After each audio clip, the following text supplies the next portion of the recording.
வணக்கம் ஃப்ரெண்ட்ஸ். இன்றைக்கி டே 5 ஆஃப் ஓட்டப்பயிற்சி. இன்றைக்கி காலையில் கிரவுண்டுக்கு போகலை. ஏன்னா ஓட ஸ்டார்ட் பண்ணதுலேருந்து கால் ரொம்ப வலியாகவே இருந்துச்சு. ஸோ அதனால் இன்னும் பீச்சில் மெதுவாக வாக்கிங்கை போடலாம் அப்படின்னு சொல்லிட்டு நானும் தம்பியும் பீச்சுக்கு காலமே கிளம்பிட்டோம். பீச்சுக்கு போயிட்டு பீச்சில் உள்ளாட்டு எப்படி நடந்து போயிட்டு இருக்கும்போது ஒரு போட்டை தள்ளுறது ஹெல்ப்பு கேட்டாங்க. என்னால் தள்ள முடியாது, அதனால் தம்பி போயிட்டு ஹெல்ப் பண்ணிகிட்டு இருந்தான்.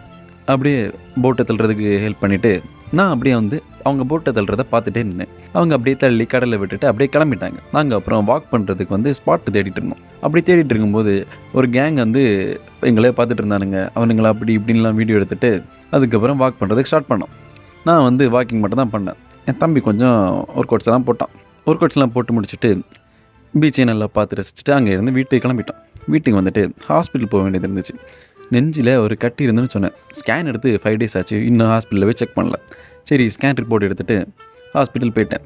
நான் பெருசாக எதுவும் பிரச்சனை இருக்கான்னு நினச்சிட்டு தான் போனேன். போய் டாக்டரை பார்த்து அவர் சொன்னதை கேட்டு எனக்கு ஆகிருச்சு. அந்த கட்டியை சர்ஜரி பண்ணி தான் ரிமூவ் பண்ணணும் அப்படின்னு சொன்னாங்க. அவ்வளவுதான். இப்போ தானடா ஒரு சர்ஜரி முடிஞ்சு, அதுக்குள்ளே இன்னொன்னா அப்படின்னு இருந்துச்சு. அதுவும் அந்த சர்ஜரி 70,000 80,000 வரைக்கும் ஆகும். அந்த சர்ஜரி ஃபீஸ் என்ன பண்ணுறது, வீட்டுக்கு போய்ட்டு சொல்கிறேன்னு சொல்லிட்டு வந்துட்டேன். அங்கே இருந்து வந்துட்டு ஒரே டிப்ரெஷன். அப்படியே மூடிட்டு சாத்திட்டு தூங்கிட்டேன். அதுக்கப்புறம் என்ன பண்ணுறது, யார்ட்டையாச்சும் புலம்பி ஆகணும். இல்லை நைட்டு வாக்கில் ஃப்ரெண்டு ஒர்க்கு போயிட்டு அப்படியே அவன் ஸ்டுடியோக்கு வந்திருந்தான். அவனை அப்படியே பார்க்க போயிட்டு அவன்கிட்ட வீட்டை ஃபுல்லாக புலம்பி தள்ளிட்டு அப்படியே அங்கே வீட்டுக்கு வந்துட்டு தூங்கிட்டேன். அவ்வளோதான். பாய்.